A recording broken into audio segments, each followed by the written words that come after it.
Laqa guddaa abbaa qabeenyaatiif kennanii hordoftoota amantaa islaamaa kan harkaa butachuuf jedhanii bitachuudhaaf immoo humna dhabneetiin jirra. Addunyaa kanarra warra jirtan marti keessanuu biliis akka nu bira dhaabbattan isiniin jenna. Baqataan biyya kana keessa jiru kan waan akka hin baratiin kan akka kiyyaa kun ifaanti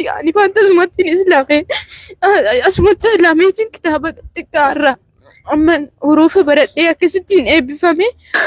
Haala hedduu nama gaddisiisu, haala hedduu wallaahi qalbii namaa cabsu keessa jirra. Yeroo akkanatti dubbannu wallaahi fiilimaa fi diraamaa fakkaata, wallaahi fiilimaa miti dhugaadha. Amma wallaahi kana jedhee himuu hin danda'u. Amma miira biraa keessa seeneetiin jira. Lakkoofsa Awurooppaatti guyyaa 18 baatii 5ffaa 2024. Akka lakkoofsa Itoophiyaatti guyyaa 10 baatii 9 2016. Qophiin teenya kan eegalamtu akka lakkoofsa Hijiraa guyyaa 10 baatii Zulqa'daa baatii 11ffaa. Guyyaa kanatti konferansii guddaa qabnu akka nurraa hin hafne. Assalaamu alaikum warahmatullaahi wabarakaatuh. Baankii Daldala Itoophiyaa 6226 Baankii Raamis 10,27,98,46 Duwwaa takka. Baankii Hujii Gamtaa Oromiyaa 10,57,13,99 Duwwaa takka. بسم الله الحمد لله رب العالمين والصلاة والسلام على رسول الله صلى الله عليه وسلم. السلام عليكم ورحمة الله وبركاته. وعليكم السلام ورحمة الله وبركاته.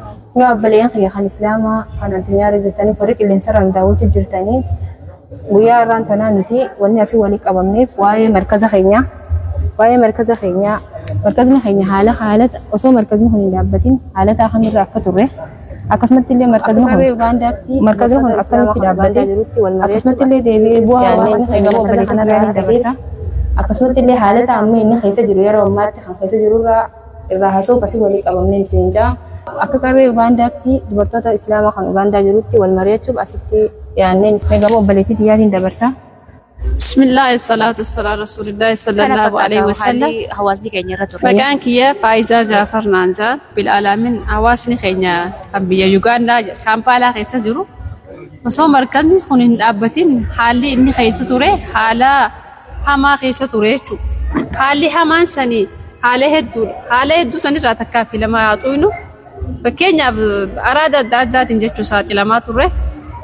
Dubartoonni keenya shabaabban keenya akkasumatti jimaadhaan shiishaadhaan bifa faffacaa keessa turre jechuudha. Kana dura eegas booda eega markazni kun dhufe walitti dhufnee tokko taane alhamdulillahi rabbil alamin akka ummata islaamaa Yugaandaa jirutti tokko taane wal jala deemaa jirra alhamdulillahi rabbil alamin.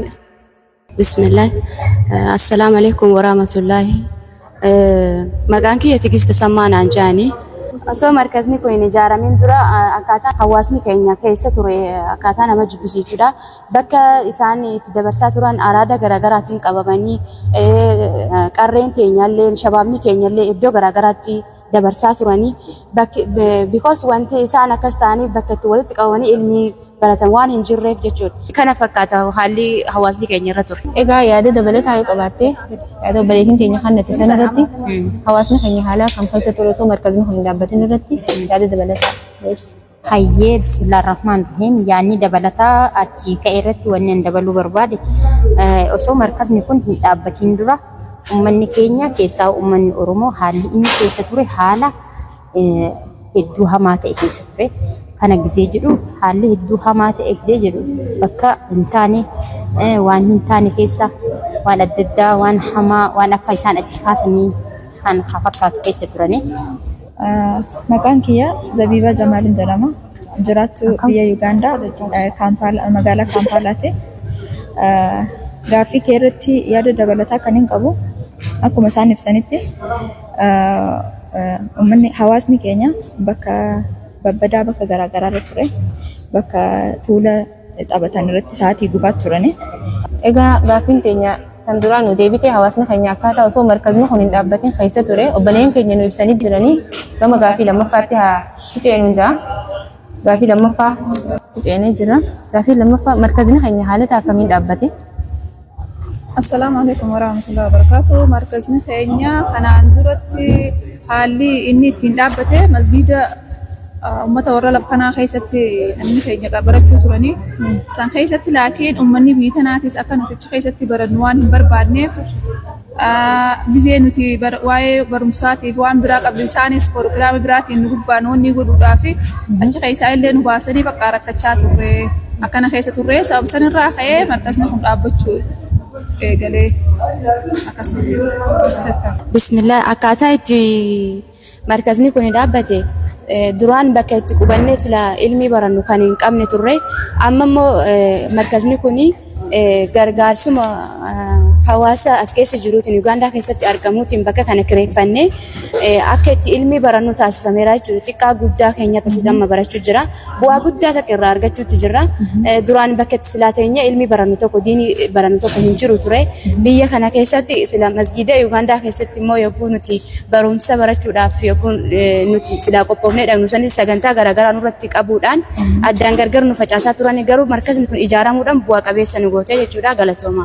Alhamdulillah rabbil alamin markazni kun haalliin inni itti dhaabbate kanaan dura jechuudha.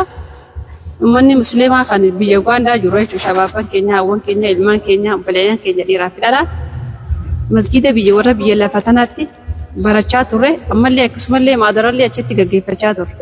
Laakiin ammoo osuma jennu osoo nuti maadaraa achitti gaggeeffachaa jirru osoo achitti barachaa jirru warri biyyaa jechuudha.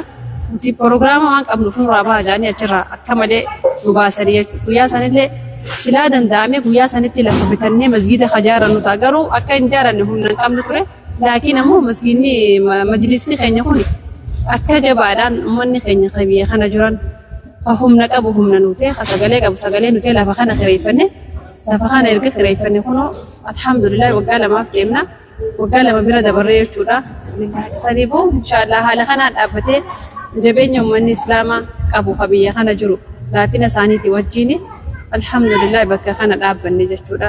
Hayya bismillahir rahmanir rahim akkaataa markazni kun itti dhaabbate dabalumaaf malee haasaamee ture wanni dabaluu barbaade haalli markazni kun itti dhaabbate hedduu takka haala hedduu nama gaddisiisu irratti dhaabbatee osoo waan takka harkaa hin qabatin osoo baajata takka harkaa hin qabatin achuma warra lafa kana wajjin waan wal hin taaneef yeroo bal'aa argatanii ijoollee ofii barsiifachuu sagantaa ofirra gaggeeffachuu waan dadhabaniif lafa kana kireeffannee asirratti qaraatii eegallee haala kanaan lafa kanarratti barumsi eegalee jechuu barbaada. Bismillahirrahmanirrahim. Yaada dabalataa. Yaada dabalataa kanarratti kan hin qabu markazni kun akka inni itti dhaabbate yeroo duraa utuu markazni kun hin dhaabbatiin dura utuu hin kireeffatiin dura jechuudha. Masjida warra lafaa keessatti barachaa hangi tokko barachaa turre. Muhaadaraas akkasuma masjida isaanii keessatti gochaa turre. Akkasumallee daawaa fi waan akkana nu dabarsaa turan sheekonni keenya. Yeroo akkasitti barannuti yeroo akkasitti fayyadamnu warri lafa yeroo akkasitti barannuti yeroo akkasitti fayyadamnu warri lafa guyyaa proogiraama mataa isaanii qabani nun proogiraama mataa keenyaa qabna sun nu baha jedhaniiti waan nu nurra jiru nu dhiisisanii masjida keessaatii isaaniif dhiisnee bahaa turre jechaadha. Qiraatii keenyas dhiisneeti gaaffii muhaadaraarraas akkasuma nuti proogiraama qabaatii san har'a asitti fayyadamuu hin dandeessan nu jenna. Dhiisnee bahaa turre maaliif bakki sun bakka keenya miti kan keenya ka jennu tokko miti waa ta'eef ka isaaniiti waa ta'eef akkasitti rakkachaa turre amma mootii san booda markaza kana kireeffannee jechuudha. Kana yaada dabalataanii qabu. Egaa akkuma obboleeyyan keenya ibsanitti haala akkaataa itti markazni kun dhaabbate nuuf ibsanii jiranii gama gaaffii sadaffaatti ichi haa ceenu. Gaaffiin sadaffaa akka jettu bu'aa hawaasni keenya markaza kanarraa argate nuuf ibsu. Markaza kanarraa bu'aa guddaa argannee jirra. Ani amma akka mataa kiyyaatti bu'aa guddaadhaan argadde markaza kanarraa. Kanaan duratti quraanallee baradhee carraa ittiin barachuutillee hin arganne ture. Ijoollummaa kiyyarraa laakiin haati hedduu itti wanni na godhuu turte. Ani gaafa gisee ijoolleedhaa san hamilee quraanaa yookiin taphachuu kanarratti hin dabarsuu ture. Laakiin amma eegaan as dhufeen asitti quraana aliifirraa ka'ee baradhee kunoo faayidaa guddaa irraa argadhee alhamdulillaahi kanaaf markazni kun jiraachuuf kaniifin faayidaa tanaa irraa argadhe. Kanaafuu markaza kana bu'aa guddaa irraa arganne namni kanaan dura bakka adda addaatti oolaa waan hin taane irra oolaa aruuzaas muuziqaadhaan aruuza akka shariyaan teenya hin ayyamnetti waan namni godhachaa tureef laakiin markazni kun eega dhaabame namni aruuza shariyaadhaan shariyaa isaatis jabeessu eegalee kun kan hijaaba hundaan faayamnee babbareenne kanaafuu bu'aa markaza kanarraa arganne waan guddaadha. Bu'aa markazaan keenya nu buuse irraa dubbachuu fedha. Bakki nuti argamnus kan markazas muhaajir jedhama. Bu'aan inni nu buuse tokkoffaa irratti ijoolleen teenya xixiqqoon illee asitti barachuu jiranii tanaan dura barumsa gahaa hin arganne turanii ilmi guddaatu asitti gaggeeffamaa jira. Xiqqaa guddaa keenya asitti barachuu jira. Shamarran illee shabaabni illee haadholiin teenya martinuu asitti barachuu jiranii kitaaba qaayidatu nuraan irraa eegalanii quraana akka gaarii qara'uu jiranii hifzii qara'amuutu jira. Tafsiira qara'amuutu jira. Barumsa laanguujii illee afaan illee asirratti baratamuu jira. Bu'aa markazni keenya nu buuse dubbannee waan fedhu miti. Inna barumsi asitti immoo wanni itti dabaluu fedhe cidha shariyaa illee asitti gaggeeffannee beekna. Tanaan dura hoteela garaagaraa qabachuutiin sirboota garaagaraa banamuutiin kan gaggeeffamaa ture garuu ergi markazaan kun asitti kireeffameeti bu'aa isaa guddaa irraa arganne cidha shariyaa irratti gaggeeffama barumsi irratti adeemsifamaa jiru barumsa ajaa'ibaati guyyaa guutuu sa'aatii tafsiiraa itti baramu gargaladha quraanni akka gaariitti baratamuu jira sheekotiin keenya rabbi umurii isaanii nuuf dheerachuu akka gaariitti barumsa nuu kennuu jiranii kana hundammoo kan sababa nuu ta'e rabbi tokkicha kanaaf rabbiif galata galchuu feena guddaa galatooma. Bu'aa hawaasni keenya markaza kanarraa argame bileen keenya ibsanii jiranii walumaa galattuu akka isaan ja'anii uummanni keenya kanas keessa jiru sababa markaza kanaa walii qabamee ja'anii gama gaaffii afraffaa haa ceenu gaaffiin afraffaa markazni keenya yeroo amma irra jiru kanatti haalata kamirra jira ammoo markaza keenya maaltu mudatee jira. Hayyee bismillah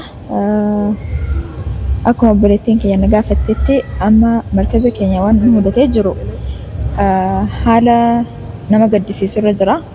Haala baay'ee tokko nama onnee nama cabsu irra jira.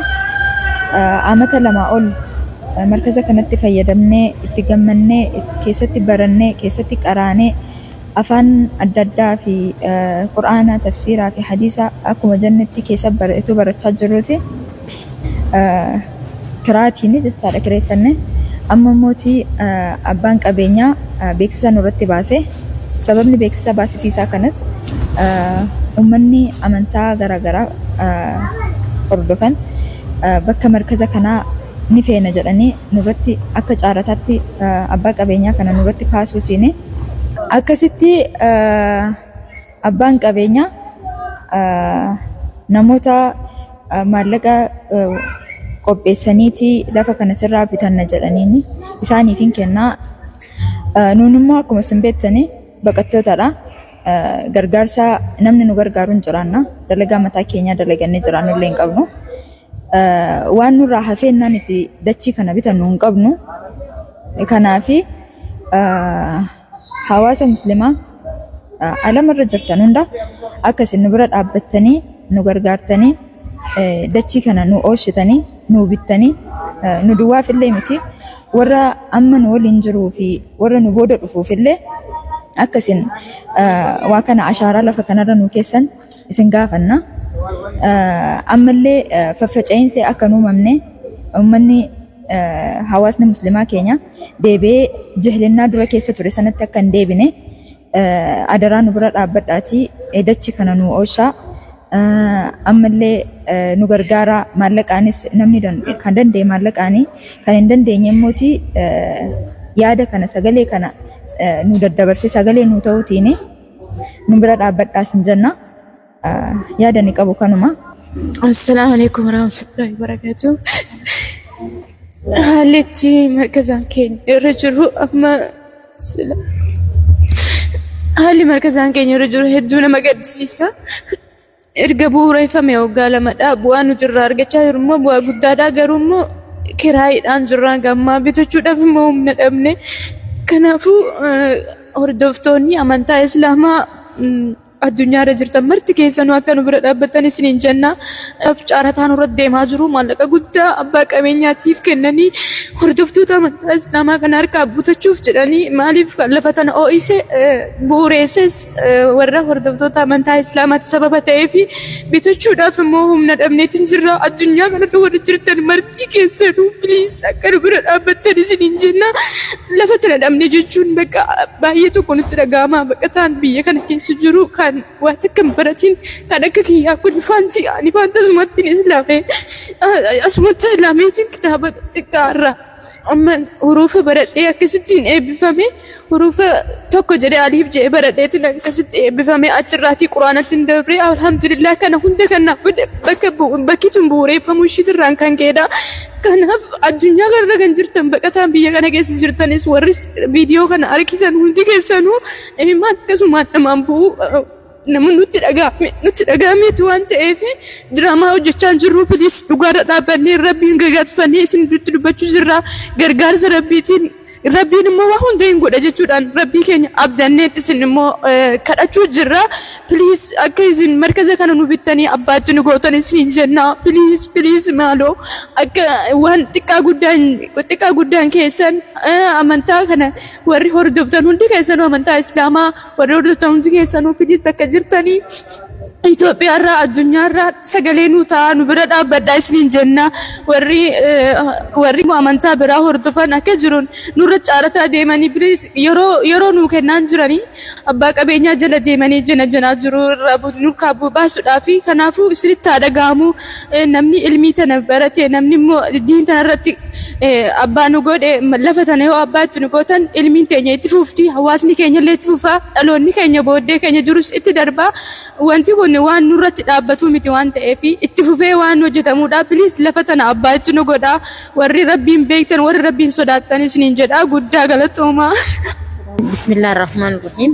Haala taamaama markazni keenya irra jiru beeku ani kana jee ibsuu hin danda'u.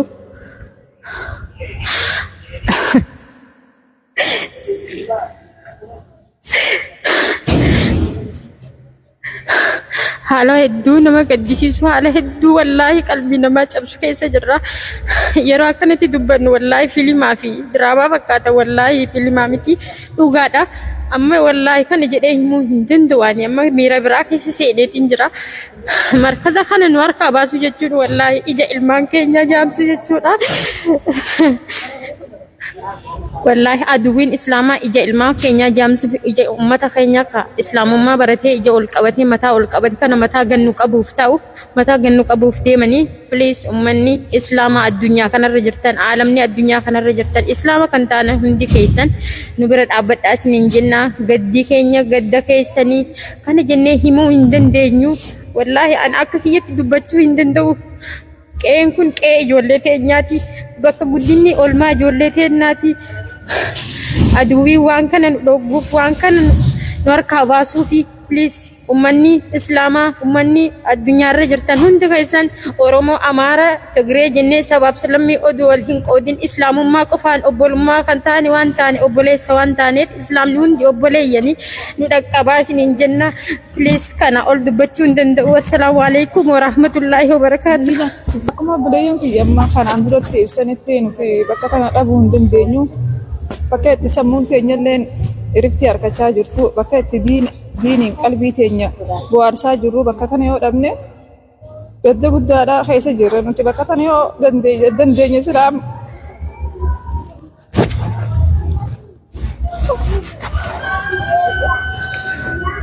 mataa kiyyatti silaa nama dandee nama bakka kana bitu laakiin dandeettii ittiin qabu.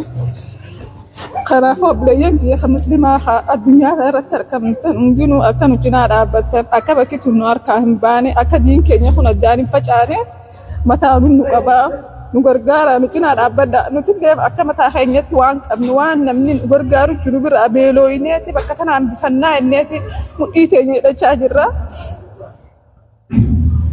Kun waan hin jedhu badullee hin qabu bakka sana bakka faayidaa guddoo irraa argannee kanumaafuu akka nu cinaa dhaabbattanii akka nu gargaartanii nu dirmadhaa buleeyyan kiyya kan musliimaa hundi ta'isan bakka isan jirtanii.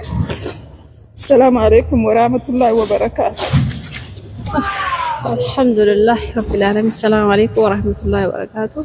هالي مركزني خيزين الرجل هالا يدو قلبي ما شافسو نمي إسلامتي يجودا نمي لقمتي رسول ربي صلى الله عليه وسلم جالتو نمي سنة رسول خينيا صلى الله عليه وسلم فردم يجودا نمي سجلت ينتنا دقيسن أو بليان كي يكون نتيوني بونيف روم فا خينياتي في فائدة متى خينياتي في متي مركزني خينيا ركو حما خيسة جربيتنا خيسة تنمين دلقتي افتن هنجرو برسنتاشن يو خطوتي نمي أزجر هندينو نما هركنا ما إيجاتو سلادن ديني فولا خيسن دابنو وان جباتي فولا نما دابا مركزني خينيا أكمله نودي ساجرا نمين بكا خنا دابه نما ربي ساتي وجول دابه دغنا نمي علمي ربي دي وجول دابه نما ربي وجول دابه بكا خنا دامنا علمي خينيا دامني ربي خينيا لا دامني يجو دندينيا سنيفو بليان كينيا نمي إسلامته أوروموته سوماليته سبب فدته إسلام ما أفتي بنيو شهادتين لا إله إلا الله ورّي وجهك أبدا ورّي سجلة ترى نجيسن بيديس أبليان كي أبليان إسلام